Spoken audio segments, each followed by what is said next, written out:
kind of Park City, Utah. I don't have all my usual devices and notes and so forth. I might have to punt this to Pam, actually. Sorry, because I don't have it in front of me. Pam, can you help us read the Absolutely. statement? This meeting is being held in accordance with Public Law 1975, Chapter 231, and adequate notice of this meeting has been provided by a notice sent to the Asbury Park Press, Two River Times, and Star Ledger, and posted in the main lobby of the municipal building and on the municipal website. Thank you so much. Can I get somebody to help me with the Pledge of Allegiance? Kate, would you mind doing it again? Not a problem. I pledge allegiance to the flag of the United States of America and to the republic for which it stands, one nation, indivisible, with liberty and justice for all. Thank you, Kate. You're welcome. So I'm going to go a little bit out of order on the agenda. You can see we've got a meaningful agenda today. I'm sorry. Let's go ahead and take the roll call, Pam. Sorry. That's all right. Commissioner Beebe? Here. Commissioner Huber? Here. Commissioner Massey? Here. Commissioner Reynolds-Lewis? Commissioner Waters? Present. Councilwoman Trigiano? Here. Councilwoman Horgan? Here. Thank you. Thank you, Pam. Sorry about that. I'd like to start with the minutes, and then we'll move into the substantive discussion. From my point of view, a really good job on the minutes. You captured everything nicely. Are there any questions or comments on the minutes from the February meeting? Hearing none, can I get a motion to approve? So moved. Thank you, Will. And a second? Second. Thank you, Jan. All in favor, say aye. Aye. Aye. Aye. Any opposed? Anybody abstain? Okay, motion carries. Thank you.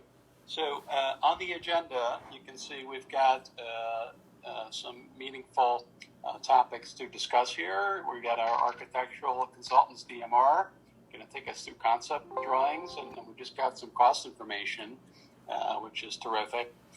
And then we've got two quick resolutions, and then we're going to move into public comment. And then after that, we're going to reconvene in executive session and talk about the executive director and one other matter. So we've got quite a bit to cover this afternoon. So with that, I'd like to turn off. Z or Ken, do you want to introduce Pradeep? Sure. Thank you, Chairman. So Pradeep is with DMR. They're the architectural firm that has been doing a lot of the architectural and conceptual renderings, as well as the order of magnitude cost estimates for a number of the projects. I think in nearly half a dozen different sites and site locations and combinations thereof. So Pradeep is going to go over those concept plans. He's also going to go over the order of magnitude cost. Now, I just want to caution the commissioners that this is raw data. So when Pradeep goes over these order of magnitude cost estimates, it is not fair nor wise for us to just simply compare them. They're being provided to you right now, sort of as a status update to let you know about the progress moving along. Because there has been a lot of demand that the process move along, but I think it's important to understand that things happen incrementally, and because of the demand and the request placed, that's why we're sharing these order of magnitude cost estimates. These estimates are being fed to our financial advisor, who is going to be completing his draft financial analysis, because there are other costs associated with different projects, bonding, taxation, so on and so forth. So I just caution anybody against comparing these right now as apples to apples, because it would not be fair. Ken, is there anything else you want to add? No, I think you did a great job capturing it. All right. Well, thank you, Ken. Jeez. All right, Pradeep. Show's yours. Sure. Thank you and good afternoon. I'm Pradeep Kapoor from DMR Architects. I'll be presenting 5 different plans, and after that I'll present the order of magnitude cost. If any point you want me to stop or slow down and ask questions, please feel free to do so. So just give me a moment while I pull up my studies here.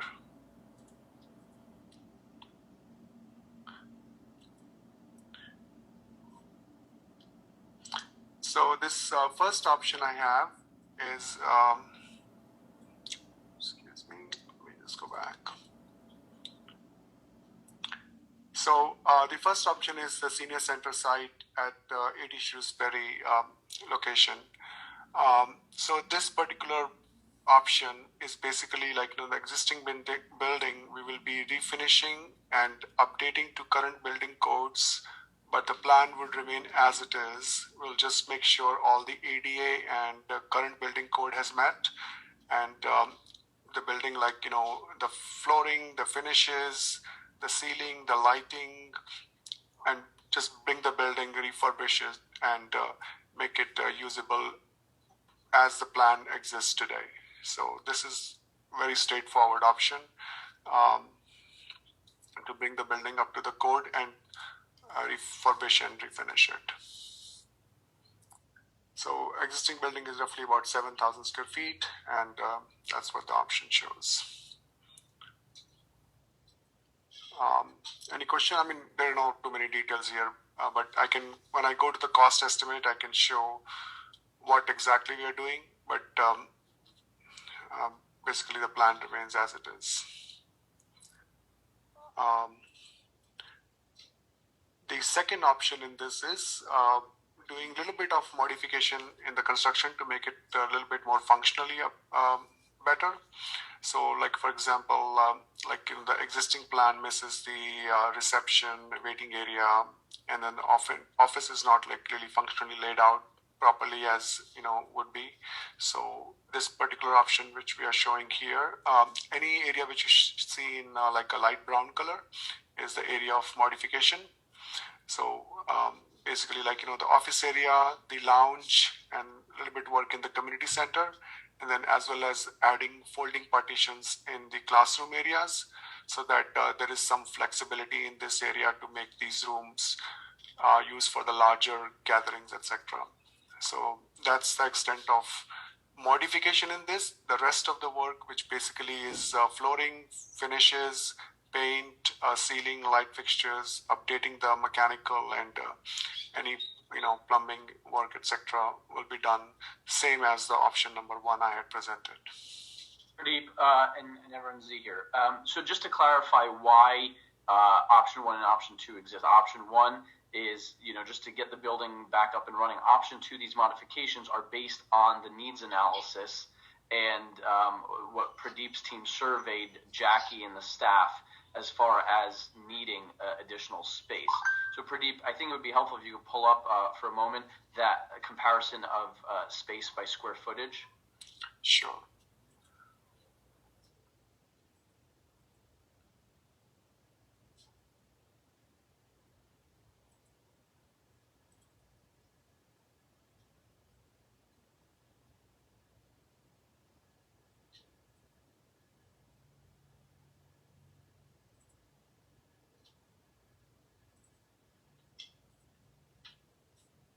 Sorry.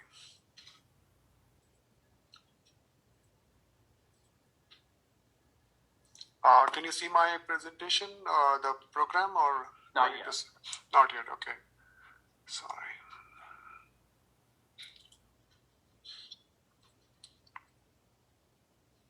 There you go. Now we can. Okay. Thank you. So this analysis you're looking at is basically like three different columns here. The first column is the existing building program as it is. Second is the desired program. So when we had interviewed the staff and the users, a few months back, we came up with like about 11,000 square feet program. But this was considering the fact of if the senior center is done as a new building at a different site, what do we need? So that's another option I'm going to be presenting for the Count Basie site, which shows that. And then the right column you see is the proposed renovated program, which basically shows still using the existing building and what we can do to just make it a little bit better. So left one is existing as it is, middle one is the desired program, and then the right one is proposed. So as you see, most of the functional spaces in the admin office is pretty Similar in standard, the group spaces in the desired program was a little bit bigger because of the requirement for the community room being a little bit larger. So that's where the bulk of the area was. And then support spaces were pretty similar in overall. And then, of course, because it's a new building, we were making sure all the amenities and support spaces were supporting the new program. So that's why the area was 11,000 square feet. But we had a larger community room, which added to the square footage, so that you have that flexibility of using the room for different purposes. Okay, thank you. So if you go back to continue with those concept plans then. Sure. Is there any question on option 1 and 2, or I can go to option 3 now?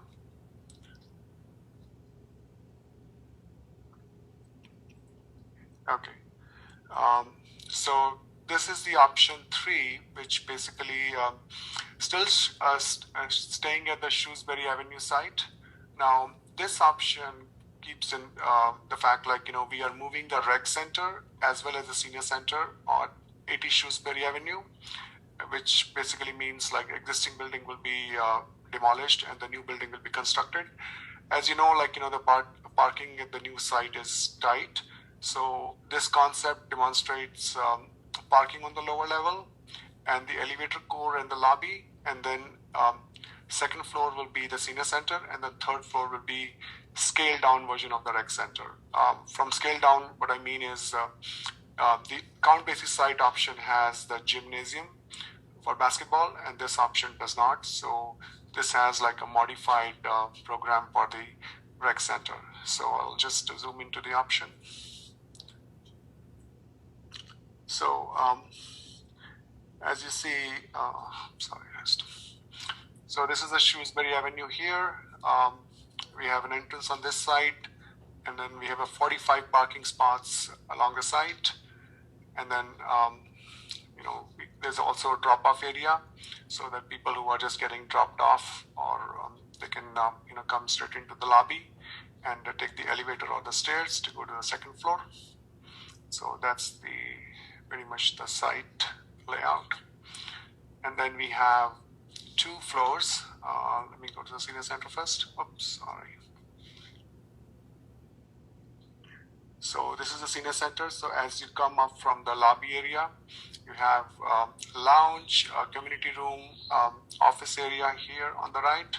And then you have, similar to what you have, the classrooms on the left side. So 3 classrooms with or the meeting rooms or multi-purpose rooms, so we can open the dividers and have a larger room if need be.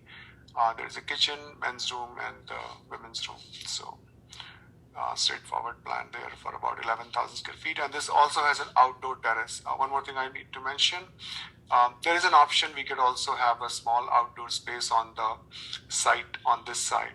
This is a retaining wall, so we can't do anything beyond this, but we could use this small area here for the outdoor space on the lower level. Mr. Chairman, that's a question. Of course. With respect to that retaining wall, what is the condition of that retaining wall, and how old is it? We haven't done the structural analysis yet. This is based on just a concept studies. So we have to look into the structural analysis, which we haven't done yet. Thank you.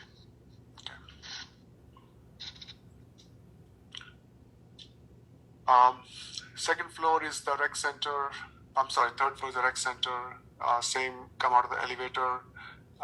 We have a large multi-purpose room for different uses, which can be used by rec center, and folding partitions to make the room larger for larger meetings or smaller for individual smaller meetings. Office for the rec area, some additional program, and the men's and women's bathroom, and second means of egress. So that's on this option. This was option number 3. Hey, I've got a question. Might be for Z. Can you tell us a little bit about the multi-purpose room and intended uses of that? Yes, Chairman.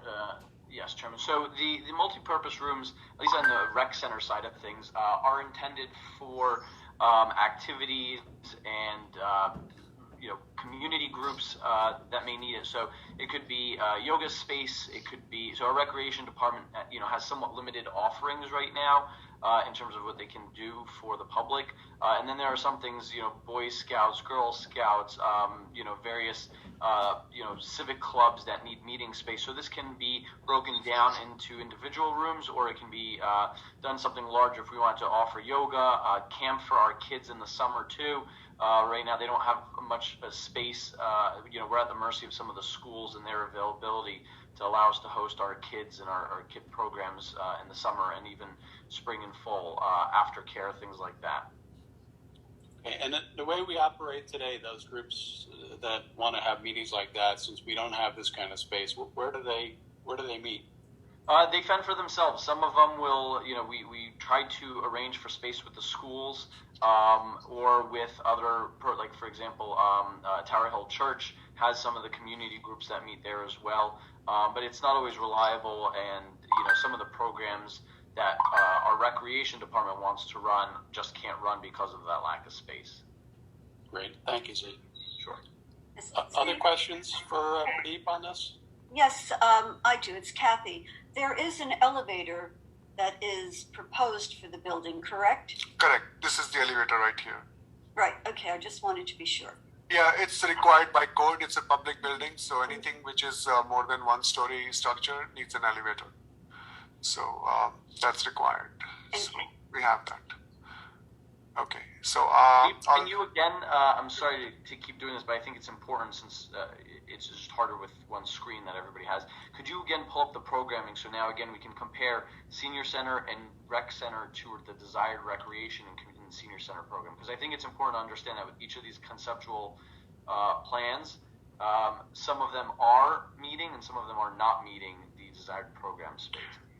Correct. So this particular option, does meet the desired program space, but not for the rec center, because rec center itself required a basketball court, which just to clarify, Pradeep, and I don't want people, hanging on the word basketball court, because we had a little bit of that at previous meetings.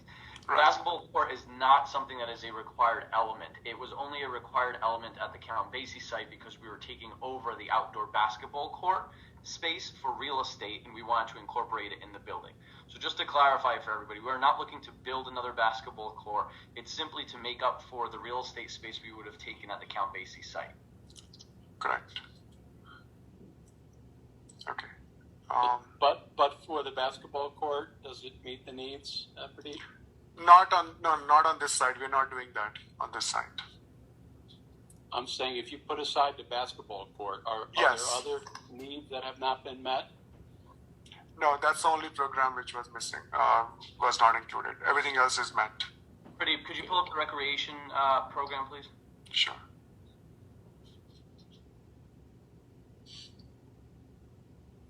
Right. So sorry, this is Kate speaking. So technically, basketball would not need to be met because if we went with this plan, we wouldn't be touching the basketball courts at Count Basie. Correct. Right. Understood. Correct, yeah. Just there was never an intention to put a basketball court in any of the buildings anywhere else, except for the fact that it was going to use real estate space at Count Basie. For that, people can just take basketball court off the table. We don't need those headlines or that dominating the conversation like it did last meeting. So space here, Pradeep. So we're looking at 11,000 for recreation. Take out this 5850 gymnasium, right? Now we're looking at about 5,000 square feet. Correct. All right. So if you go back to that option, please, the concept drawing, so we could see. Okay. So it is meeting the needs of programming here as well.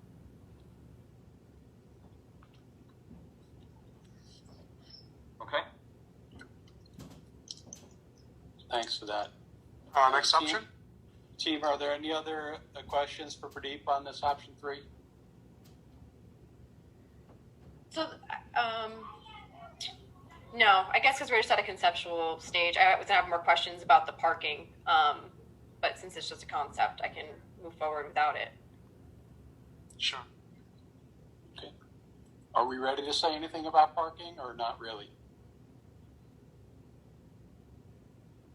Well, parking we have 45 spots. That's all we could fit efficiently on this. So that's all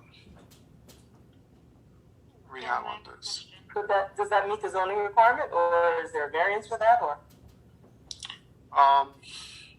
Honestly, I didn't really compare it one to one. I can check and get back to you on that. This is the maximum we could fit, so that's what we try to maximize the parking. But I can check on that and get back to you. Quick question: does anyone know the parking usage pre-COVID? So the parking usage over at the senior center presently, pre-COVID, I would say is probably, again, depending on the programming, anywhere from 60 to 80% during peak in terms of usage. Because we offer a bus, it's in transportation services, the demand for parking wasn't that great. Also, the parking was occupied by staff as well. So the difference here is now we're including obviously this third floor for recreation.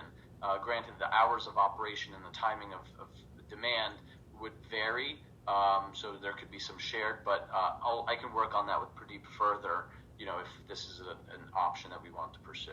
Right. That's sort of why I stopped myself as well, because then my brain started going into walkability of this site and how many people can actually physically walk to it, and then I was like, okay, forget it. This is a whole other subject. It's a rabbit hole. Sorry. It's okay, Kate. No worries. Okay, Pradeep, let's keep going. Sure. So, can you see my new screen? We can. Okay. So this particular site, I'm just going to zoom in a bit, but the Count Basie site. So this site shows an option of senior center as well as the rec center all at one location. So, as you may know, there's a playground area here, basketball court here in the existing, and then there is a maintenance building thing on the left side. I'm going to go to the next plan here.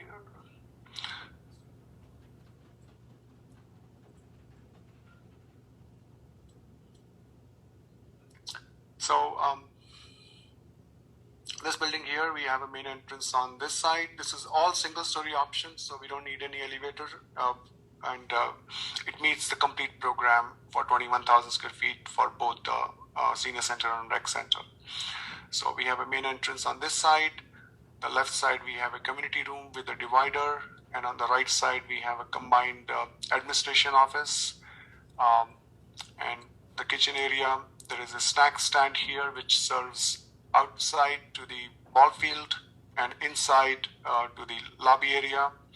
And going on the left side here, we have a meeting rooms for the seniors with the dividing partitions, and the bathrooms here, like a single fixture bathrooms, and then utility area on the back. There is a connection here to the field from main side, and then if you come down this hallway, we have the bathrooms which can be accessed from the field as well as from the inside the building. And then on the right side, we have the gymnasium, which we are taking over the existing basketball court on this side. And then we have bleachers, gym storage, and the maintenance area. There is a side entrance for the gym on this side, so that both the programs can be separated if they are going in at the same time, since it's pretty self-sufficient to have the gymnasium and the bathrooms on this side. So that's the overall plan. And on senior center side, we also have an outdoor patio, and they of course have an access to the field if they want to go out for a walk in the field. So that's the combined options. I just want to note on this one also that, and again, this is all conceptual, but the way it was laid out allows for sufficient separation and security between different operations, so that way, the folks using the gymnasium or coming off the field can stay separated from the community room when there's events and activities going on there for either the seniors or the children. So, all the designs of the door, where the layout of doors and security safeguards are all put in place to kind of keep keep the peace between the different competing user groups with this. And additionally, if you could just go up also, one of the things that we look to have, in the community room for the senior center also, there are separate restrooms there as well, so that way they're not having to go over into the other section. And finally above, because we're taking over there, right where this patio and utilities are, there right now there's a maintenance building / restroom facility, because the restrooms are being absorbed here, and maintenance and all this is being absorbed by this. That's not needed. That allows us to repurpose, if you could go up pretty, the snack stand, that standalone snack stand, as locker rooms, which right now all the locker rooms are in substandard, truly substandard condition under the bleachers of Count Basie. Z, would you mind commenting on how we anticipate using the space that we don't have today? What types of programming would be able to put on, and what would be able to do for seniors that we can't do in the existing space on Shrewsbury Avenue? As far as the amount of space, or are you talking about as far as location, Chairman? Well, we have additional space, right? So maybe you can talk a little bit about how would we utilize it. That's what I'm trying to understand. I mean, would programming be really different? Programming wouldn't really change, and that's wouldn't be really up to us or Z. That would be up to the senior center. So I don't think programming would change as far as how the space would be used. It would be used however they see fit. If I may just add, the community room in this one is larger than what you have currently. So this is about 3,200 square feet community room. And in the other building, I think you have about like 1,200 square feet, if I just check. Yeah, about 1,200 square feet, 1,800 square feet. Pradeep, can I ask you, are those two fixture bathrooms? The ones for the, yes, the one, those. Yeah, those are like, single fixture in each. So one toilet and one sink. Is that really large enough for the whole community center, for a whole senior center? The idea was that this is also available, and I think the original thought was they may not be going at the same time, so these will be available. But we could look into adding more bathrooms or providing a double access for these. Yeah, it just seems like if people are coming off of the field and they're using those bathrooms, if they're occupying the gymnasium for an event at the same time, that it would be. I think that would certainly not suffice for the seniors. Just two. Code-wise, the overall building count works, but I understand your point. So we could look into adding more bathrooms if that requires by the program. Z, can you comment, please, on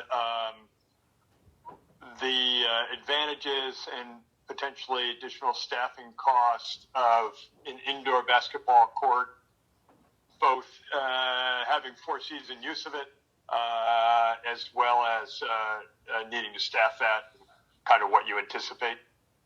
Sure. So, in terms of the operational costs, those are things that actually Pradeep and I and the team were talking about for a couple other things, not just this here, but things that need to be evaluated, as well as the efficiency. So heating, air conditioning, electric, those are all things that having one building versus multiple buildings, all of those things, maintenance staff for maintaining multiple buildings versus one, all those things are things that we need to do.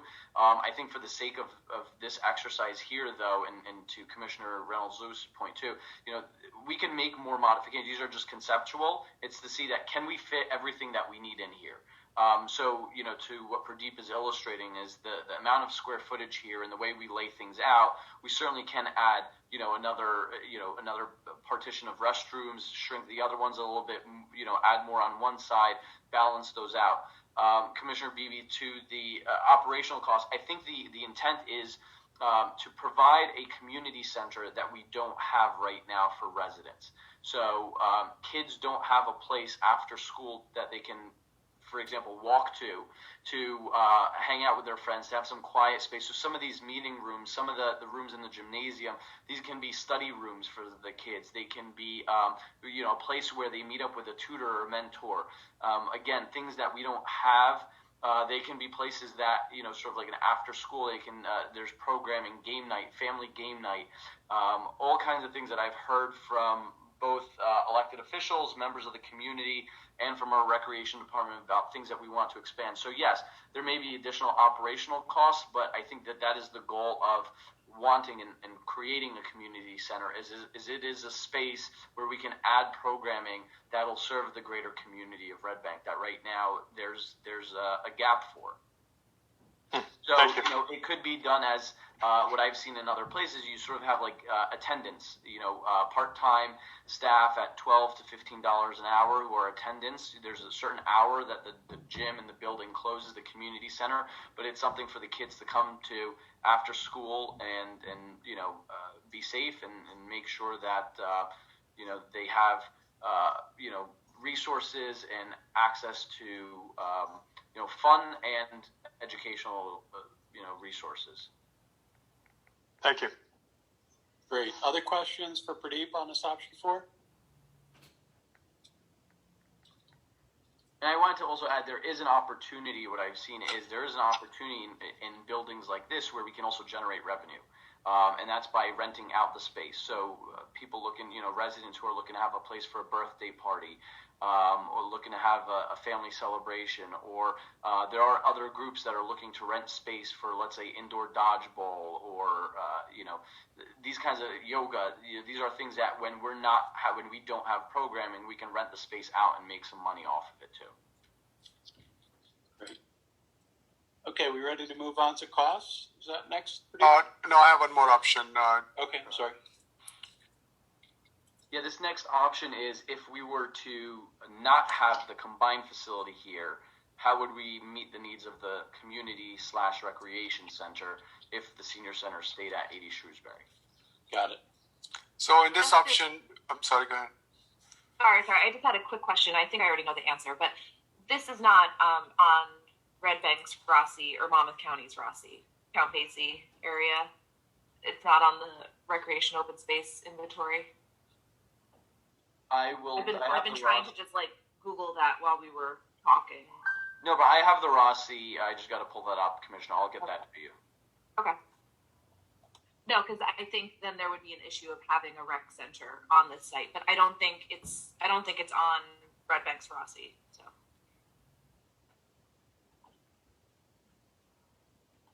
Okay. Should I continue?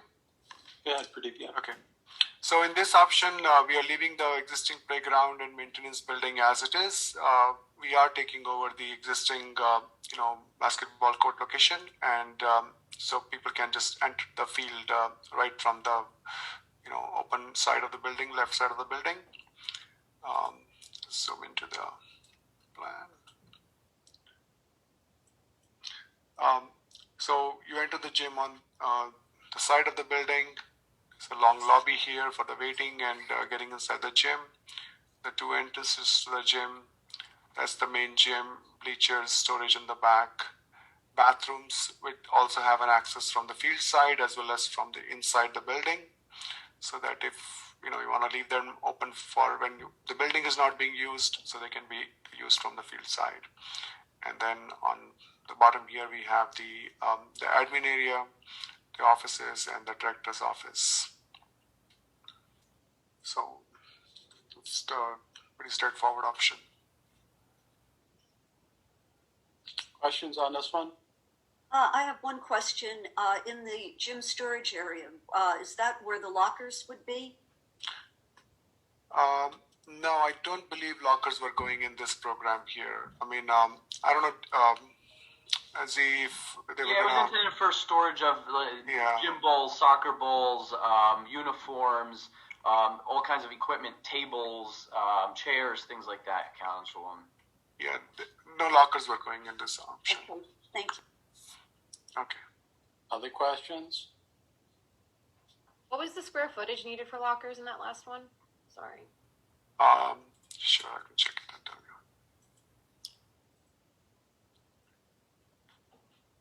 About 675 square feet. Okay. Now that wasn't Pradeep. Correct me if I'm wrong. That wasn't a need. That wasn't a need that was analyzed. Yeah, this is just that was just what could fit in that building, Councilwoman. So the locker rooms were just because the concession stand and snack stand were being put in that building. We figured we could repurpose this for locker rooms, but locker rooms were never part of our needs analysis for the recreation department. Understood. Thank you.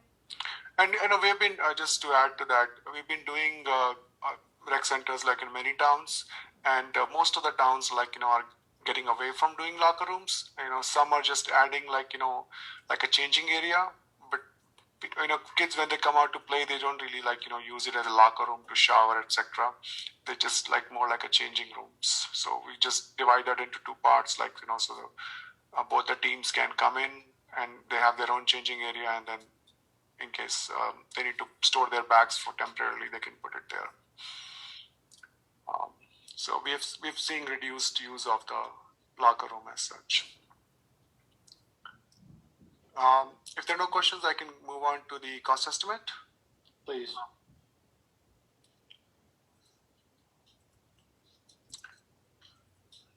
Let's zoom in a little bit. So these are the five. I'm sorry.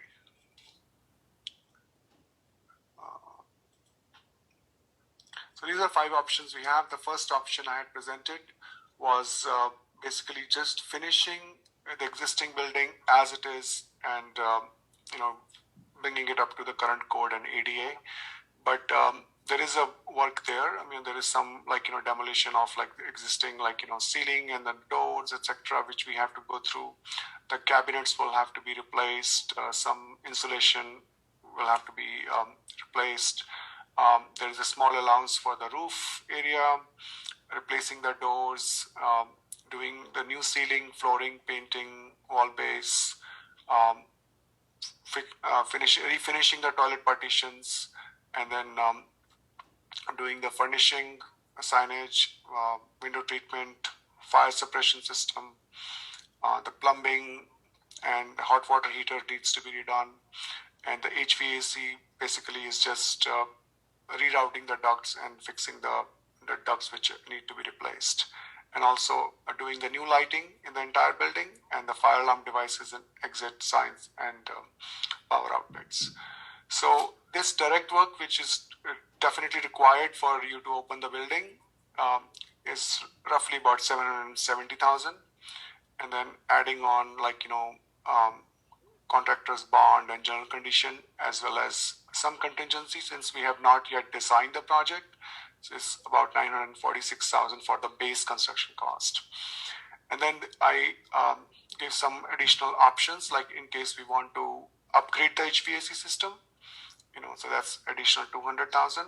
We want to clarify, Pradeep. I mean, you said upgrade, but it's not necessarily upgrading. We're not looking to say, oh, we want more BTUs in this building. It's more because the system itself has some inadequacies and has been flagged for a number of years as needing to be redone. Right. It's the end of useful life. That's what I meant.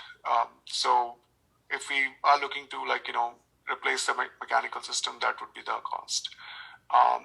Renovation of the bathrooms, basically new toilet fixtures as well as new tiles. That's around $25,000 on that. Replacing the existing windows, exterior doors, if required, $80,000 for that, and then toilet partitions and upgrading the door security if required. So total cost is $1.4 million. This is a straightforward option, basically keeping everything as it is. Then we have. I just want to, for the sake of clarification, you did include some things in here under number one that I just want to clarify. There's lighting, electrical lighting, fire alarm devices, some of these things. Someone might ask, well, why are you doing those? Why is the existing stuff not okay? So when we did the survey, existing ceiling was removed and the light fixtures were removed. So there was no existing light fixture in the building. So we have to put a new ceiling and new light fixtures. Yep. And so the reason that stuff was removed was DPW helped to reduce the demo costs. So there were things that we knew that had to be done as part of the fire suppression system. So DPW was able to help, lessen the burden and the cost of demolition by being able to do some of those things in-house. Some of these things in here we can still continue to do in-house to save on some costs. But overall, I guess the point I was getting at, though, Pradeep, was there are some things here that are being included because they have to bring the building up to code. The building up to code is basically just making sure all the exit signs and the fire suppression system cost, those are the main things. Building does meet the ADA requirement for the space needs. The hardware has to be upgraded, but we have included the upgrading the door. Some doors, we found they were warped and not closing properly, so those we will be recommending to replace. So that's why that's included in the base cost. Hardware will be updated to bring it up to the current code. Okay. So, any question on this, or I can explain the option number 2?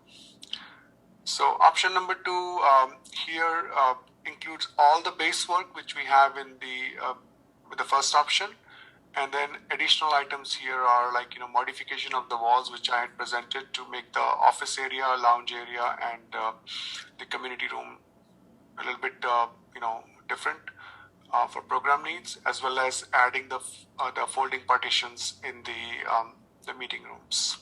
So that's the additional we have about 90,000, 80,000 cost here, and adding on to that, the total cost comes out to be about $1.5 million. The rest of the option work is pretty similar in the first two options.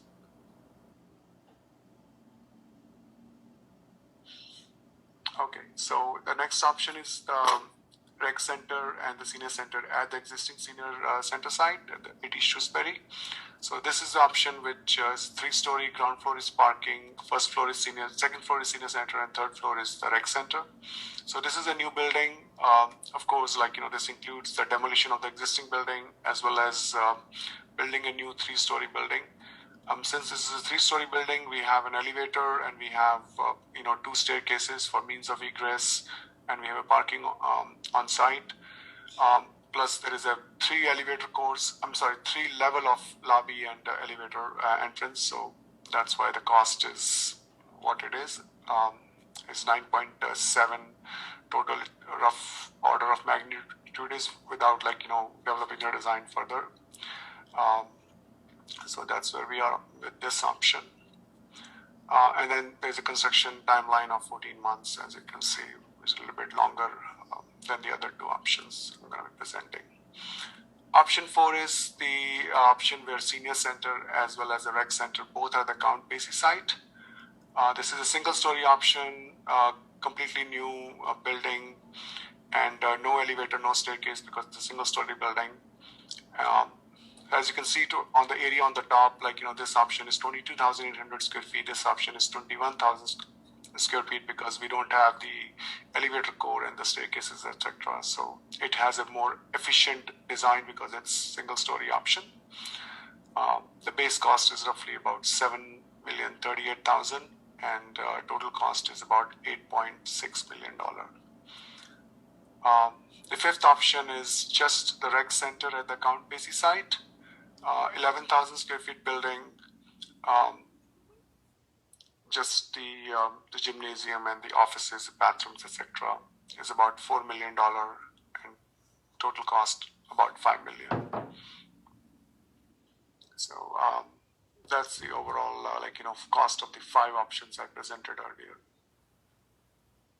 Thank you. And again, just to reiterate, so these can't be compared apples to apples right now because different types of options might include public-private partnerships. They might include different impact on the tax base and bonding. So, if there's bonding and debt costs associated with that. So some of these, have a different factor to which you need to compare them to. So these went over to our financial advisor, who will then complete his report and hope to have that sent to you by the next agency meeting. And also the fact that we just received this today, so that we have not had a chance to thoroughly review it and go through all the details of it. And this is just, as it was portrayed, just a rough estimate. Well, I for one appreciate getting the info today, so thanks for doing that, Pradeep. On the order of magnitude, can you kind of give us a sense of your level of confidence? Is it kind of plus or minus 10%, plus or minus 50%? Help me understand what you mean by order of magnitude. Sure. This is based on the current data of the other rec centers we are doing. So we are currently building a rec center in Woodridge. We have just finished a rec center in Hackensack.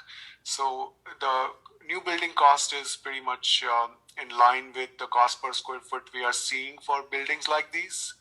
Of course, the option number 3, which has an elevator and staircase, is a little bit higher because of those numbers. But the option 4 and 5 is very much in line. Option 1 and 2 is the task order list, basically. So we went through every single line item to see what work we need. So, if we didn't need to do a lot of sheetrock, so we didn't put a cost for that. So it's basically what you need to do in that building. So I'm fairly comfortable with the numbers presenting. So in 10% margin would be fine. That's why I'm carrying a 10% contingency for all the 5 options. Pradeep, a quick question. The combined option number 4 is total facility size of 21,000 square feet. However, if we look at option 1 or 2 combined with 5, that's 18,000 square feet. Where is the 3,000 square feet less being impacted? Sure. So option 1 and 2, we just use the existing building size to fit what you really needed from what I had presented on the program. The requirement for senior center was about 11,000 square feet as a standalone senior center. So the larger space was the community room was larger, almost twice the size of the existing room. So that's where the difference was. And then some other support spaces were a little bit higher because it's newer building. So. Okay, thank you. You're welcome. Other questions on this for Pradeep? So just to clarify, sorry, my dogs were barking. My kid's friend came to the door. So Ken, you were just highlighting combinations of if it would be 1 and 5 or 2 and 5. For option 2, were the needs of the rec programming for the general all-purpose spaces put into option 2, although it's at the senior center site? Well, option 2 is only senior center. Option 3, you mean? Well, I know we're calling it senior center, but if it were to be used as a community center?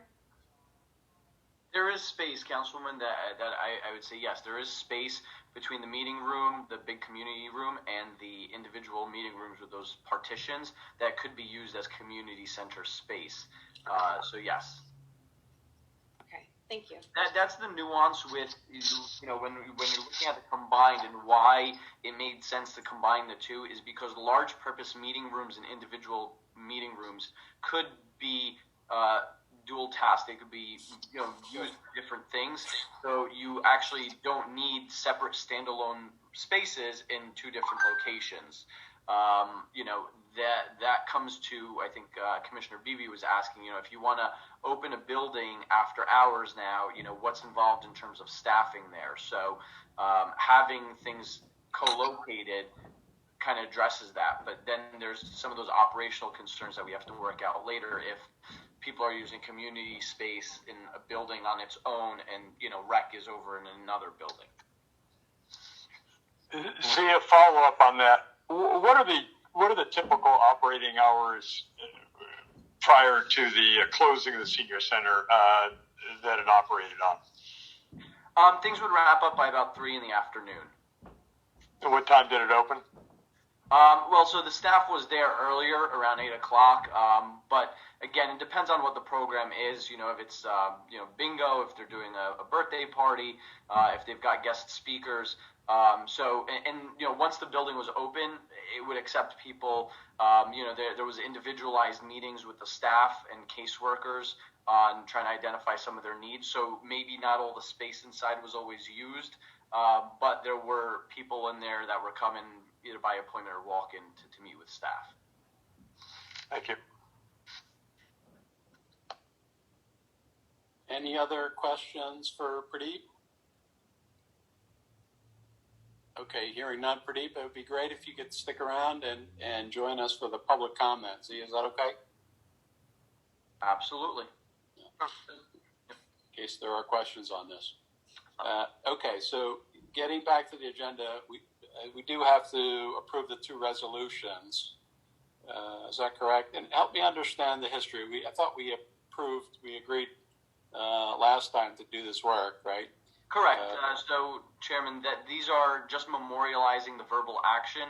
So, based on public contracts law, there's some specific language that is needed in their certificate of available funds, what accounts they're coming for. The clerk has to publish the resolution. So for the sake of expediency and to get the business going last meeting, the commissioners approved it by voice and by reading what the intent was in the proposals. Ron has prepared them to actually in resolution form so they can be voted on today. Okay, terrific. Ron, are we okay taking them both together, or you want to do them individually? Chairman, please do them individually. They can't be combined. It's not a consent agenda type of thing. Let's have a roll call on each with a mover and a seconder. Okay. Can I get a motion for the first resolution? So moved. Thank you, Jen. And a second? Second. Ron, you want to do a roll call vote, correct? Yes, please. Okay. Pam? Commissioner Beebe? Yes. Commissioner Huber? Yes. Commissioner Massey? Yes. Commissioner Reynolds Lewis? Yes. Commissioner Waters? Yes. Councilwoman Trujillo? Yes. Councilwoman Horgan? Yes. Okay, terrific. Can I get a motion on the second resolution? So moved. Thank you, Jen. And a second? Can Second. I get a second? Thank you, Wilson. Roll call vote, Pam? Commissioner Beebe? Yes. Commissioner Huber? Yes. Commissioner Massey? Yes. Commissioner Reynolds Lewis? Yes. Commissioner Waters? Yes. Councilman Trujillo? Yes. Councilwoman Horgan? Yes. Great. Is Z and Ken, is there anything else you want to touch on before we go to public comment? Other than we are going to be discussing the first cut of the financial impact analysis, which Mr. Shahadi reflected upon, will be further updated now to include all of the information that was presented at this evening's meeting. So I just wanted to highlight that we are going to be discussing that in closed session. Z, anything else you want to mention? No, just that. Especially before we go into public comment, be mindful these are just conceptual at this point. We've gotten the order of magnitude estimates. So this is yet another incremental step in the process of getting a complete package of information for the commissioners to make a recommendation, and then finally for the council to review in the next month or two. I think, Chairman, also, before we go into public comment and then adjourn to executive session, did you want to discuss the idea of subcommittees for these now? I think there was the subcommittee on this, a subcommittee on the municipal facility, and then the other subcommittee would be discussed in executive for the executive director position. Yeah, thanks for bringing that up. Z team, we've been operating as one team, as you know, and we did agree with the Denholz proposal that we would have a small committee of 3 commissioners, and of course we'd have support from the staff and from the consultants. And it seems to me, we're at the point where, the amount of work is increasing. It might very well make sense to have, more than one committee so we can get more work done in between the meetings. So I would tell you, one of the ideas that I have, we're going to talk about executive session, is where we can entertain a search committee to deal with finding a successor for Z. We've got that other committee already on the Den Halls project, and I would think as other projects come up, we would probably do the same thing, kind of have the smaller team that would tackle the work and allow us to get more work done in between the meetings. I don't know, is there anything that we need to do, you think, at this point, Z?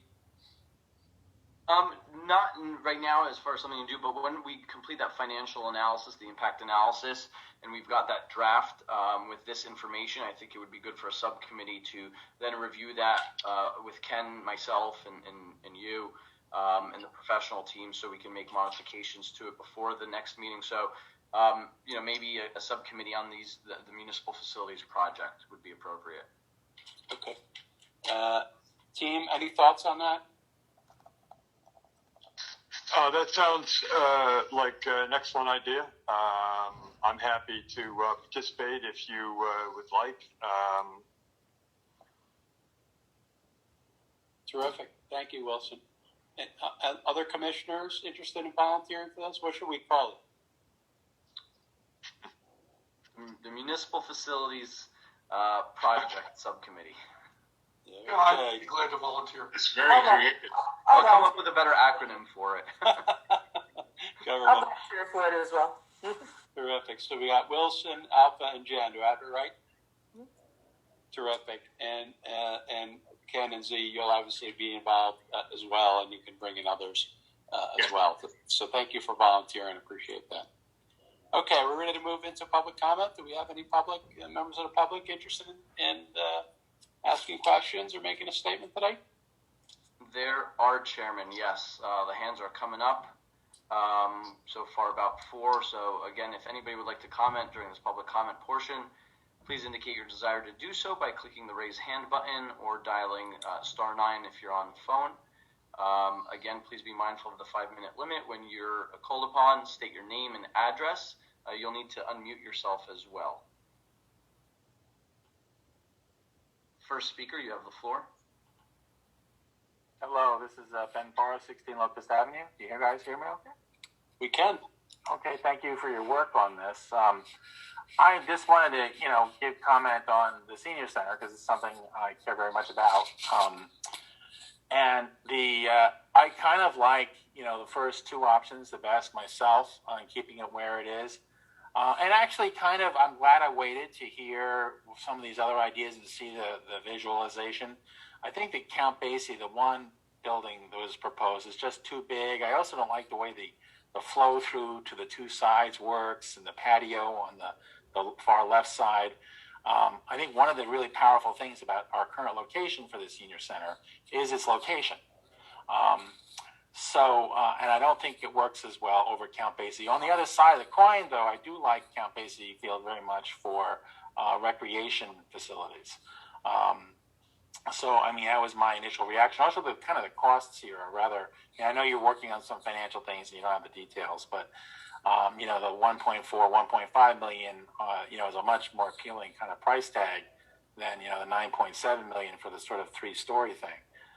The other thing about the 3-story building that I'm not a huge fan of elevators, and one of the great things about a ranch style senior center is that I'm going to be a senior in a few years, is that it's just a lot easier logistically. You don't have to worry about the mechanics of the elevator and, is it working or not working? Having everything on one floor for seniors certainly makes a lot of sense to me. Let's see, and I guess that kind of encapsulates my own thinking very much. I think, the 9.7 price tag on that one option 3 is pretty significant. I do like the idea of having a recreation space somewhere, though. For example, I'm involved in organizing the annual Candidates Night debate here that we've had for a long time, and actually we couldn't go to the schools because we don't have, assurance. And so one of the nice things about the recreation program is that they were very helpful to running that program there. And I would like to be able to rent a room somewhere or get use of a room for a community event like Candidates Night if for some reason the condominium that we currently have it in doesn't let us use it anymore.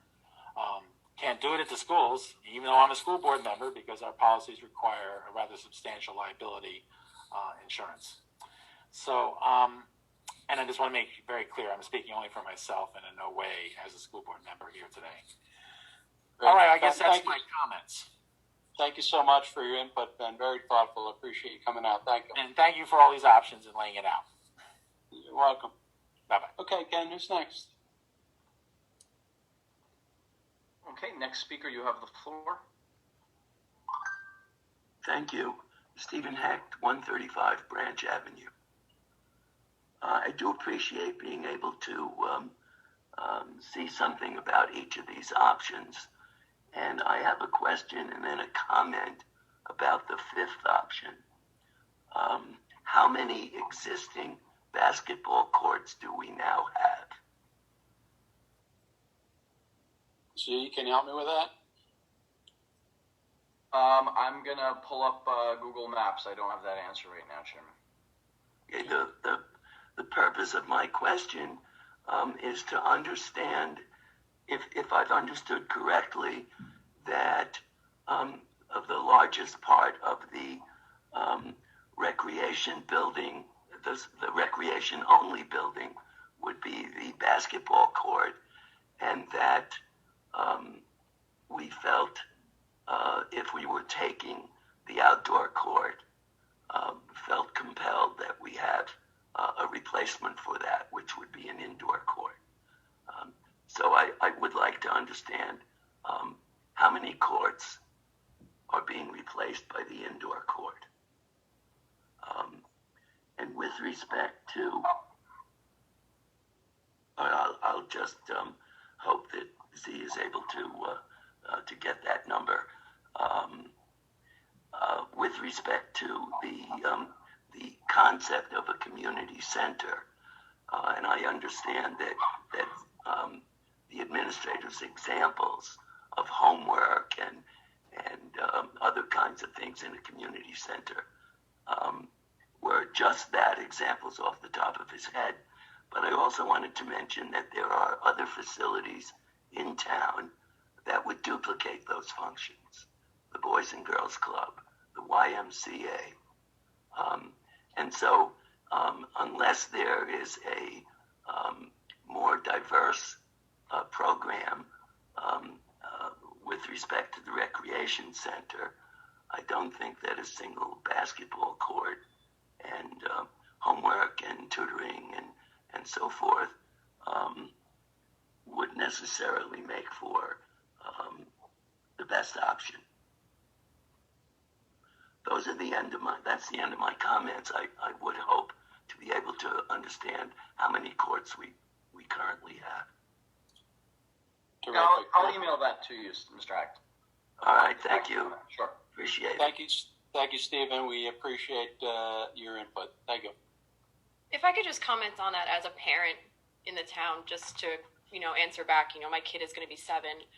I do find a difference between my son going to programs at the YMCA, which cost money, versus using the rec programs that are already being paid for through my taxes. I do find it to be something that when I'm speaking with other people would be desirable to have indoor space to do arts and crafts and things regularly, weekly, of that nature. And in regards to an indoor all-use auditorium, my only reference to that is going to a public high school. But I do realize that an indoor basketball court is vastly different than an outdoor one, in that you can play dodgeball in it, you can play volleyball in it, you can do a gymnastics program in it. If the flooring is done properly, you can pull out mats. It really would open us up to a variety of programs that we can't do now, especially in all weather conditions. So once again, as a parent, in my parent hat, I can speak of that and state that I also find that to be something different than an outdoor basketball court. I think that's a legitimate comment. I think so. On her part. Thanks for adding that, Kate. Z, who's next? Next speaker, you have the floor.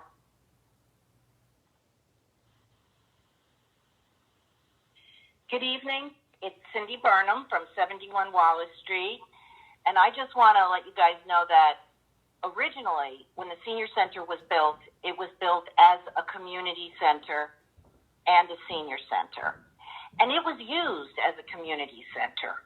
You know, the Boy Scouts, the Girl Scouts would all meet there. There were dances there. There were meetings held there. I don't know what other kind of event could be held at a community center. And if you're talking about, you know, when Mr. Forrest was talking about his debates, that's one night a year. And I started those debates back in '87. And back then, we were able to use the middle school. So maybe there's got to be a policy change at the middle school allowing for debates. That's what I have to say on that. I also have to say I think it's a crime to take away outside basketball courts. I think there's 4 at Count Basie. There's 2 at Eastside. And if you count Montgomery, there's 2 at Montgomery Terrace. So that's that regarding that. Kate had asked about the property being on the Rossi, and yes, it is, Kate. It's on the Rossi. And it's also a funded Green Acres Park. And like I said before, I've got this letter from Green Acres, you know, well, you can always get over on Green Acres by telling them it's phase 1 or whatever. It says that, you know, pre-existing buildings on funded parkland can be converted to a community center or rec center. The construction of a new community or senior center or rec centers on funded parkland is not consistent with our rules and constitutes a diversion of parkland. So my question to you would be, how do you propose to build a building on Count Basie Park, given that, you know, you're going against Green Acres? Are you planning on buying up the property, the homes along Pearl Street? That's a question. Can I get an answer? Z or Ken, can you help me with that question? I don't wish to answer Ms. Burnham's question, Chairman. I think the rhetorical... You don't wish to answer? No, Ms. Burnham, I'm not going to get into it. Ms. Burnham, I'm not getting into a back and forth with you. I'll let the chairman allow you to continue asking your comments. You can use your 5 minutes. I'm not going to get into a back and forth with you. Well, then be quiet, and you're taking up my time. Chairman. The chairman is the one that runs the meeting, Ms. Burnham, and the chairman asked me. So thank you very much. Okay, well, you waited until your questions were asked. So continue, finish your 5 minutes, and then you will have your time to go back into the audience, and we can move on with public comment. Mr. Chickman, given the fact that we have this letter from Green Acres stating that we cannot build on Count Basie, how can this other building possibly be built, is my question. Do you know? Ms. Burnham, please finish with your 5 minutes of questioning. This is not an interrogation period. So I'd like to know who advised you, who advised that Red Bank rip out everything, all the ceilings and all the piping in the building? Who advised Red Bank to do that? Question. And did you have a permit? And why were tax dollars used to do it? Because I'm under the impression it didn't all have to be done. So I would like to see some verification from an engineer stating that that had to be done. Thank you. Thank you, Cindy. We'll make note of your points. Thanks. Mr. Chairman? Yes. Just on this question of the Green Acres issue, can we have some definitive information on that in the near future? Yes, absolutely, Commissioner and Chairman. We certainly can. Ms. Burnham has a track record of incorrectly citing facts, letters, and other proclamations from sources that she gets. She's done it on a number of occasions. So, Chairman, I'm not going to get into a back and forth on her citations or her allegations of facts, but there is some information we can provide on that, and we will do so to all the commissioners and yourself. Thank you. Thank you. Mr. Chairman, for the purpose of the commissioners, just as way of background, just to go back to where we started with this whole process, our engineering firm, Colliers Mazer, did site analysis evaluations of potential sites for municipal buildings, and this was identified, and I'm fairly confident they would have flagged if there was a problem to locate something at Count Basie. But nonetheless, we'll reconfirm for you. We'll look at it. See who's next. Next speaker, you have the floor. Hi, this is Dan Reardon from 20 Irving Place. And I had a couple of questions. The first is about the subcommittee that you're going to form. Will the public have access to any of the meetings of that subcommittee or minutes from those meetings? Or is that going to take place outside the public eye? Ron, can you help me with that? I can, thank you. So it's contemplated that subcommittees would meet in their own small group settings and report back to the full agency, and that would be where the results of the committee's investigations would take place and be subject to public comment and scrutiny. But the individual subcommittee meetings are not public meetings. Thank you. My second question was about that timeline now. It sounded to me like at the next regular meeting of the redevelopment agency, you'll be looking at the finances of these proposals. Is it anticipated that at the next meeting you will finalize your recommendations to the council, or will there be another meeting for that? Dan, I think that's a great question, and I'm not sure exactly what the timing is going to be, but that would be my hope. We're relying on professionals, of course, so it is a month away, so we'll have to see how things come together in the next month, but it seems to me that's a good thing to shoot for. Okay, thanks. That was it. Thank you, Dan. Appreciate it. I know we're during public comment, but will there be time after public comment just to smooth some of that over? Because as a council member, timeline-wise, and now talking about subcommittees, we have stated that we will be holding public meetings for the public to be putting their input in. So I think, we need to really iron that out. I think, Dan's questions being asked now really, state that we need to figure that out. Yeah, I appreciate that, Kay. I think it's a balance, right? We're trying to get as much work as we can done, right, and move as quickly as we can, kind of balancing it with full transparency. So at least, my own view is if as long as we have a good report out from the committee, subcommittee, call it what you will, to the team, and the public has the opportunity to ask questions. We don't necessarily need to go through all the whys and wherefores of how we got to the point. And to me, that's kind of a balance. I understand that that's what most of the other towns do, in the interest of trying to, get more things done in between the meetings, is they have committees where you have 3 commissioners and some others, and you get it together a little bit more informally, gives a little more flexibility to get some things done. So certainly I'm fully transparent, and we want to keep being as transparent as we can, and we also have to figure out how we can kind of keep everything moving and frankly accelerate the pace where we can, at least from my point of view. But happy to talk more about it. Right, yeah. Next speaker, you have the floor. Is that me? Yes. That's... Margie Lane, 52 Tower Hill Avenue. I just have a few things I'd like to ask and say. The first, number one, is great. That's what I would prefer because that's what I'm shooting for. But you showed parking in front of the river. And that to me, that's my whole thing, is the river. And then number two is fine, but again with the parking. But is it going to be soundproof at all? Because you're saying, well, there's a lot more of us now. And you're saying we're going to be out of there by 3 o'clock. But I don't know about that.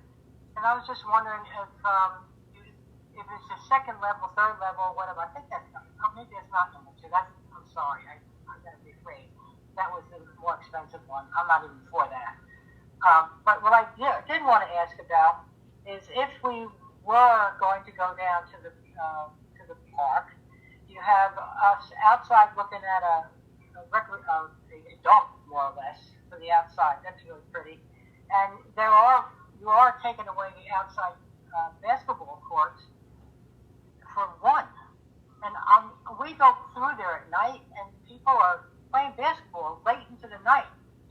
They won't be able to do that in a closed facility. Plus, I would like to get to the bathrooms. A lot of us are in wheelchairs, so you need a certain level bathroom, and then there's people like me who can't get down there. So there has to be different bathrooms. 2 bathrooms that they were showing was ridiculous. And if it was all one unit where you have the 2 of being occupied, somebody has to go all the way through, those were not designed for the elderly. So that's basically what I'm not even really asking a question, because if you were to take number 1 and number 5, is it, and put it together, it's still less than number 3. It's 2 separate units. You can still have your facility at the the schools thing there, and our senior citizen. See, I am a senior citizen, and our senior citizen spot.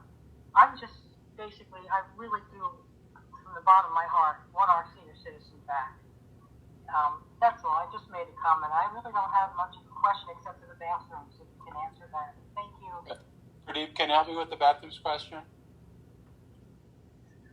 Sure. The first 2 options, the bathrooms are the existing. Like we basically are gonna just make them functional. So there is no really change from the existing senior center.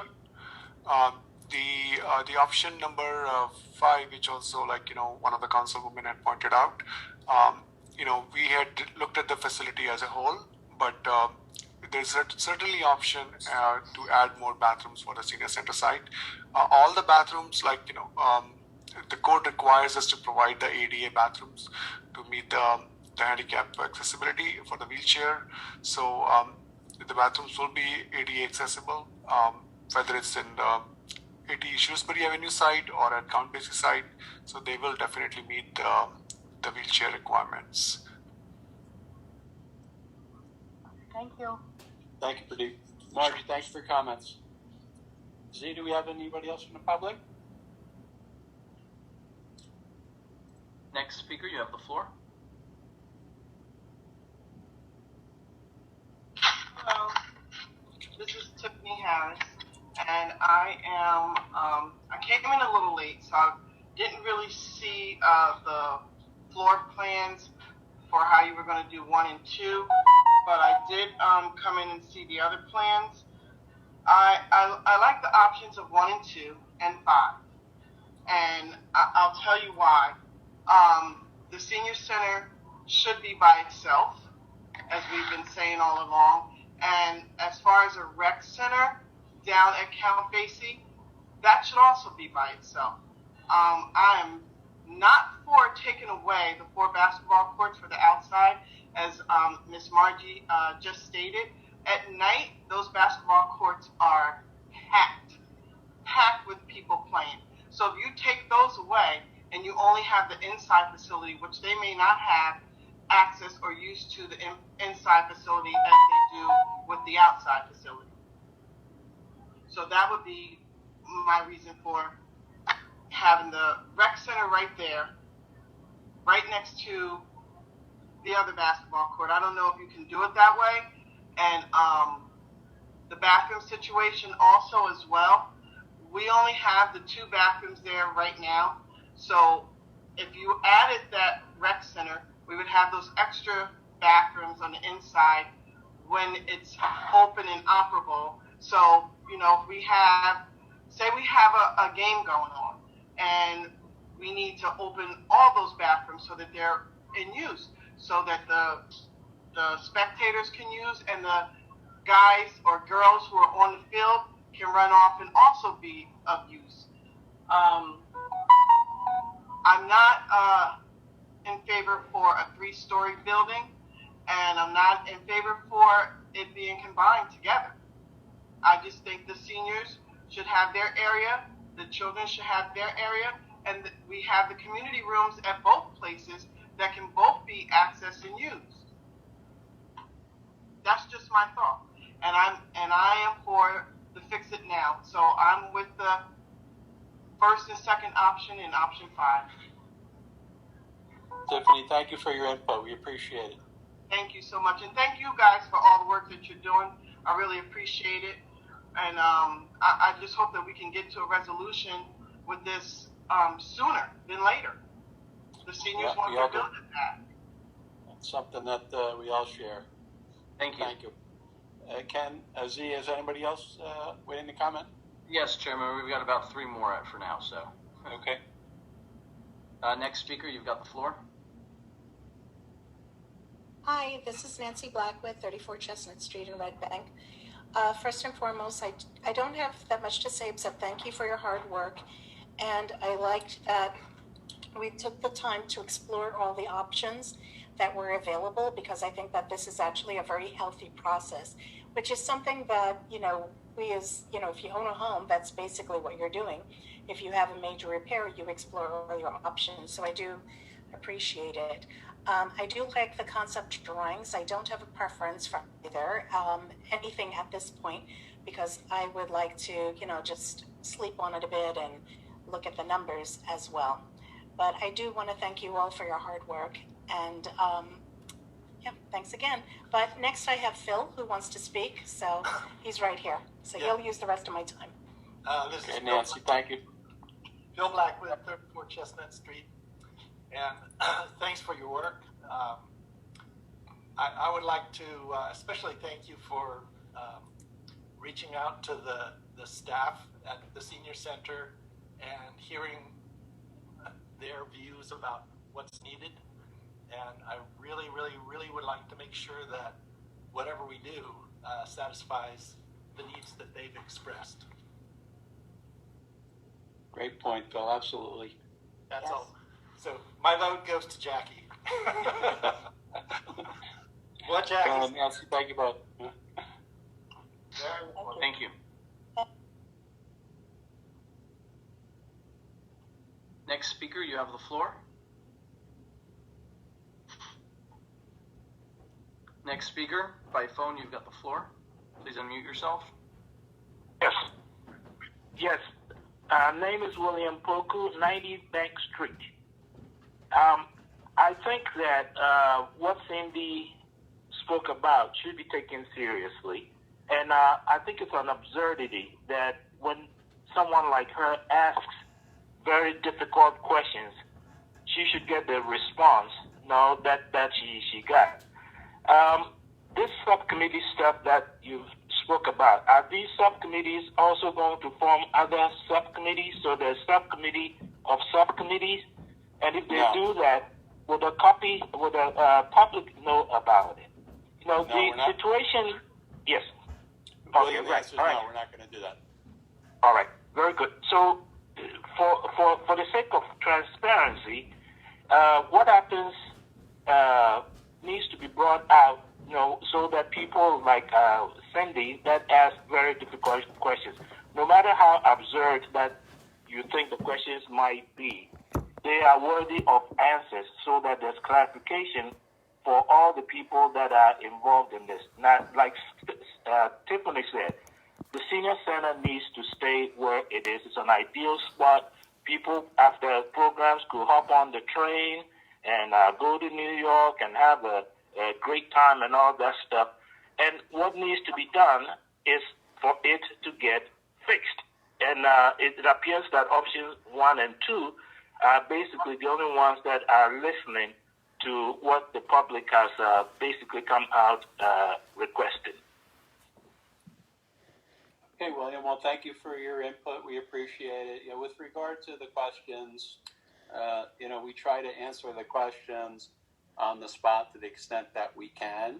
I would tell you, from my point of view, I'm not familiar with this issue about the Green Acres, so it's something that we need to look into further, and we will, and we'll satisfy ourselves that everything that came up is ultimately being addressed. But there are times when there are questions that are asked on the spot that are kind of technical things. We might not have a thorough answer, so we need to take our time and do our homework and follow up later on.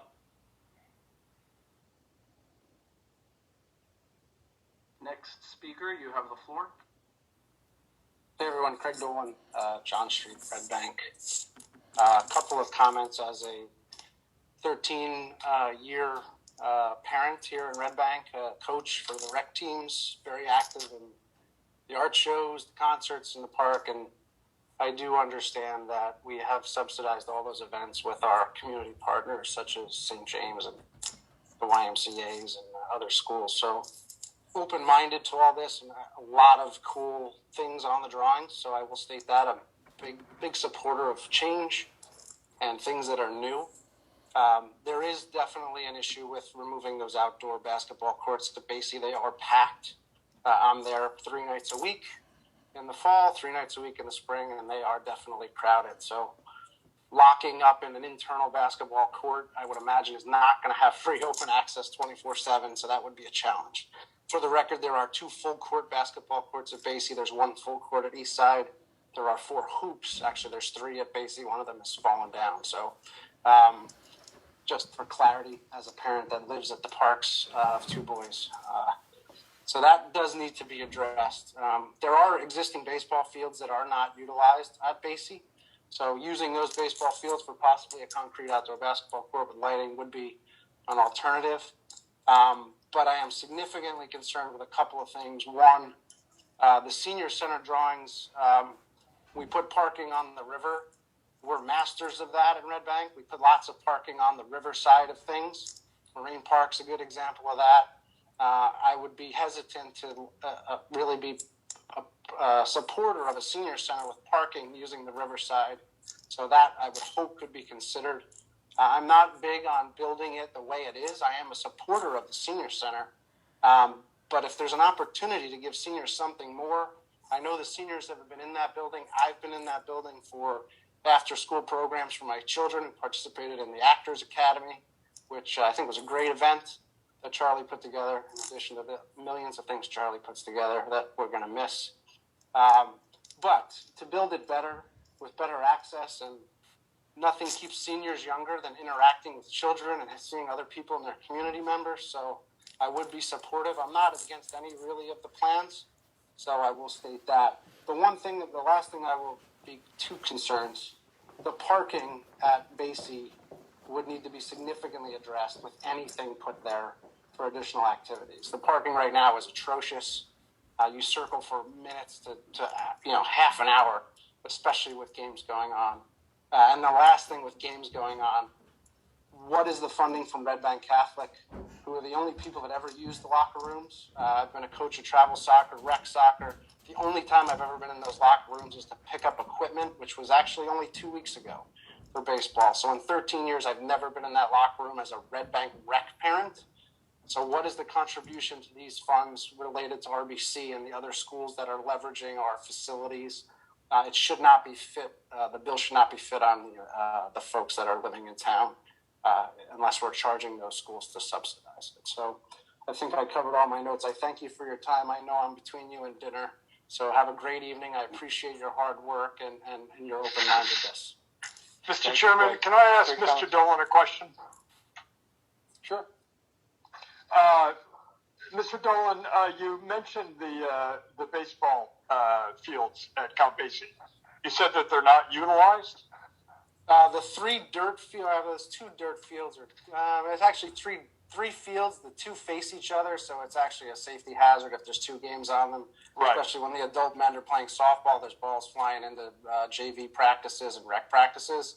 And the third field in the back, I say they're not used. I would say as a proportion of all of the uses at those fields, barely anyone on the far field towards the train tracks ever when I'm there. Again, I'm only there 3 nights a week, so I'm not there 24/7. But they are not utilized nearly as much as the turf fields. Thank you. Thanks, Wilson. Z, is that it for the public comment? Yes, it is, Chairman. And just to clarify, as far as Red Bank Catholic, known as the St. James, formerly it's the St. James Catholic Church, they do contribute. They make payments of approximately $130,000 a year to the borough for the use of our facilities. And anytime there's improvements made there that they utilize, then that agreement and cost-sharing agreement gets renegotiated. So that's separate from other groups that pay us on an individual basis for use of our facilities. So, Chairman, we do just, since the conclusion of the comment, we do need a motion to close public comment at this time. Terrific. Can I get a motion? Before we Go ahead. close, I think it would be important to wrap up for the public that's on here. We talked about creation of subcommittees, that they would possibly be meeting before the next meeting. I just want to if there's any way to sort of summarize that timeline a little better for anybody who's listening, because I believe the public is really wanting to know the order of events before there would be a public hearing. Could somebody please just provide that to let them know that their input is valued? We close the public comment before we start responding to the comments? Sure. Can I get a motion? I'll move to close the public comments. Thank you, Wilson. And a second? Second. Can I get a second? Second. Thank you, Kate. All in favor? Aye? Aye. Aye. Any opposed? Okay. You want to go back to the question? Sure. I don't know if that's something that Ken can clarify on, or Z, or somebody wants to just clarify timeline-wise what we're discussing, having a subcommittee that would meet, and then that would meet before the next meeting to sort of, I'm trying to thank you. Can go for it. So, Mr. Chairman, if I may. Sure. So the purpose of having subcommittees that do not constitute a quorum and no formal action is taken through those subcommittees is so that when the full agency has the report of those subcommittees and those recommendations, you can then vet it through the public process, through a public meeting, and bring the subcommittee's report back to the full agency. As far as the timing, it was my understanding, and I'm happy to be corrected, that the subcommittees would meet in advance of our next meeting, which I have scheduled for the fourth Tuesday in April, and we would then bring those options back before the agency for formal action. It's the most efficient way to solve major issues. And I'm done.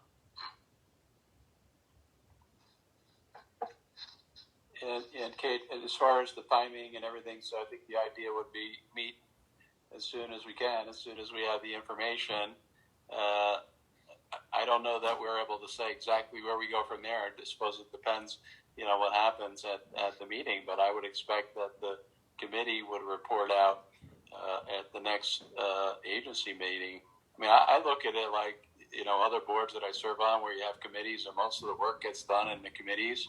And that's the way it's kind of done in the corporate world. It's very efficient. And then the committees, the chair of the committee gives a report out at the full board meeting, and everybody has an opportunity to ask questions. I look at it as a similar kind of a thing, and I do understand that this is something that's kind of widely used in other towns as a way of frankly, getting work done efficiently. My understanding is that the subcommittee will be reviewing, and I apologize for coming in late because of another meeting, but the subcommittee would be reviewing the options that were spread before the redevelopment agency and form opinions regarding the pros and cons of each one, or perhaps none of them, and reporting back to the redevelopment agency. Is that correct? Yes. I'll jump in. So I think that the only thing that's missing from your synopsis is that there's also supposed to be some input from the financial analysis that would go in and be part of that committee's report back to the agency. Agreed. It's what we have from DMR as a start. As you know, we've got financial advisors that are, working with us in a lot more depth, right? Looking at the cost side of the equation. And I'm assuming we need to talk about, how would we go about paying for some of these things too at some point. So whether that's the committee's responsibility or the council's, I'm not sure, but obviously that's something that we need to explore. Well, I apologize, Chairman, but maybe I'm missing something. When I came in, the report was by the consultant regarding the cost of the various construction that could be contemplated in either option A, B, C, D, or E, or 1 through 5. Is that correct? So if we know what the anticipated cost may be, and obviously when I came in, I also saw that there were various projections about if the costs were off. So if we know what the costs are going to be, what is the purpose of the financial analysis when we all know that if we're going to go ahead with any one of these options, we are going to be bonding for it, and that is simply a function of municipal finance. So what is the economic analysis formula going to do for us? Sure. So, Mayor, I'll repeat what I said at the beginning of the meeting and in previous meetings about the financial impact analysis. And the financial impact analysis was also born out of some great questions by the commissioners of the redevelopment agency. Understanding that purchase, sale, transfer, development, any sort of combination of events can occur on these sites. We can maintain them, expand them, whatever the case may be. Those would all be a function of what the concept plan and the costs and the desire and policy initiative and operational desires of the borough are.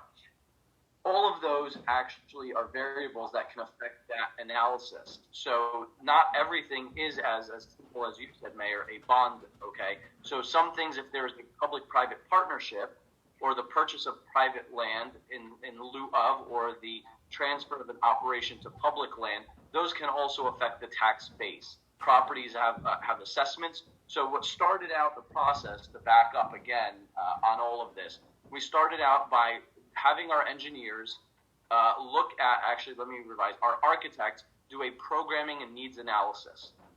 That programming needs analysis performed by DMR then went over to our engineering firm, Mazer/Colliers, to look at potential sites where we can fit those programming needs around the borough based on Rossi, based on public or private availability of lands. Those lands, those sites were then presented to this agency for selection of what would be ideal to locate those needs. Then DMR proceeded to prepare conceptual drawings to see can we fit and how can we fit those needs into those locations. Simultaneously, appraisals were ordered on a number of properties to then feed that data with these conceptual drawings, which would serve to give us order of magnitude costs. So our financial advisor can then crunch those numbers and determine what would the cost of outright bonding be, what might public-private partnerships be, and what would the impact be on our tax base of sale, purchase, or transfer of land. So that's what the financial advisor is completing his report. And if we could go into executive session, we'll see that first iteration of that report, minus the information that was presented today, because we just received those and because they were just commissioned at the last meeting of the redevelopment agency. So our DMR has done a terrific job of trying to rush this work to get us the data to feed to our advisors so we can have this report. So I would caution about anybody making any further promises of timelines on when we can deliver things, because that's what keeps getting us, I think, all worked up in trying to deliver something that's not a final product. The subcommittee's intent is to review the financial advisor's report that would include these numbers, so that way they can flesh them out. We can vet some of these numbers, tweak them if they need to be increased, decreased, prove them out, and ask more questions of the advisor to have a more thorough analysis completed to provide that final draft to the agency and then the mayor and council. So for me to say that that information will be available for the next meeting, our advisor at least another week or two to complete this analysis with this new information. The subcommittee may look at that and come up with some great questions in anticipation of a public meeting and say, you know what, we need more information on this to answer the questions from the public or from the council. So I think until we do that, I would caution again against anybody putting out timelines on when it is. We are working as quickly as possible to have correct facts and a thorough analysis so that the agency can make a recommendation to the mayor and council. Mr. Mayor, I would just like to add that we've done a lot of work to get to this point to weigh out and evaluate the various options and getting a lot of great public input as to what is needed, and our ideas are being shaped. The other side now we have to look at is how are you as a taxpayer, how is Wilson, Megan, Kathy going to pay for this? You know, what's the impact to each taxpayer? So we want to come up with a total shrink-wrapped package to present to the mayor and council as to not only what the options are as to how to improve municipal facilities, but then what's the cost to the average taxpayer? That's ultimately where we need to get to come up with a financially sound plan that is least impactful to each individual taxpayer. Thank you. Yeah, Z, your last part of your comment definitely, answered the question that I opened up this can of words. I think it was necessary to clarify for the public exactly what the committee's role is and what it would be doing and, you know, how that would be functioning. So thank you for the clarity on that part. Agreed. Great. I'm glad we worked through that. Go ahead, Wilson. Yeah. Z, is there any merit in having, I'm sorry to do this, an option 5A, which I'm listening to the comments about, the aversion to closing in the outdoor basketball courts. Would there be any merit to additional indoor community meeting facilities adjacent to the existing outdoor courts, but without enclosing that outdoor court as an alternative additional meeting space, in addition to assuming either option 1 or 2 on the senior center were considered? So Pradeep, if you don't mind, I'd like to call on you for a second. I'm going to steer a response to this question. So Commissioner, I think that's an excellent point for us to explore. I don't know that we necessarily need to explore that point right now. So the purpose of the conceptual drawings of all of these is to give us an idea of what the cost might be. So if we were to do what you're suggesting and exclude the basketball courts, I think it would bring the cost down potentially a little bit. I don't know by how much, but I don't think it would increase the cost. So I think what Pradeep can do, and we could pass along to our advisor, is sort of a range of what that might be, rather than go through the whole process of drawing it out. Because I don't know that these aren't actual design plans. So for everybody's sake, talking about bathrooms and things like this, it's more of, can we fit what we need and how much would it cost? So what you're suggesting would actually be kind of a scaled back version of a building, and we can still inform our advisor and I think get good results. But I don't know, Pradeep, what do you think? And Ken, I think you should weigh in on this too.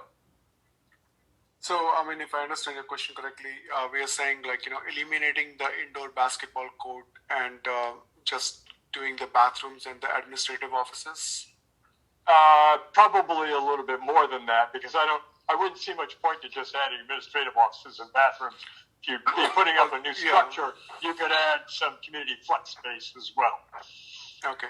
So, I mean, it's a pure square foot exercise, basically what you are asking. Like, I can work out a program with Z to, see what is a minimum building you would require. One more thing, Z, we can look into is like, moving the building to the left where we had when we were doing the option 4, which had the senior center and rec center both, we were using the full site. So in this option, we actually just had the building to the right. So if leaving the other basketball courts are important, we certainly can move the building to the left. So there are a few other things we can discuss to explore, now that we have these comments. Yeah, Z, I get your point in terms of we can kind of use it as a financial scale that would allow for variations on the fee. But I also, I thought Councilwoman Trigiano's comments about the nicety of an indoor space was also persuasive. So that's why it was thrown in because of that. It's by having it indoor, you can flex it, but I understand the concerns about maybe inadequacy of basketball court space. But again, we're trying to balance as much as we can. We are a town limited on space and resources, so compromise is always key. But again, that's the point of these meetings, and I think having these subcommittees will allow us to have more of this conversation besides just waiting the once a month. Yeah. Okay. Thank you very much. Thanks, Pradeep. All right, Chairman. Are we ready to go into executive session at this point? I have to excuse myself. I won't be able to attend executive session because my fire academy starts now. Okay, great. Thank you. And Pradeep, we're going to let you go eat dinner too. So thanks for your efforts and thanks for hanging in there. Thank you very much. Have a good night, everyone. Bye. Good night. Bye. So, Chairman, we would need a motion and a vote, second to go into executive, followed by a vote. And once we do that, I'd like to clarify for everyone that we will not be coming back out into public to take any further action. So we are not, violating OPMA and going into a rolling meeting. It'll be going back out into public simply to adjourn the meeting. Got it. Thank you, Z. Can I get a motion to adjourn the meeting, go into executive session? I would make that motion. Thank you, Wilson. In a second. Second. All in favor? Say aye. Aye. Aye. And to go back into executive, just reuse the same Zoom link. So I'm gonna end this call, and then everyone just need to redial in. Great.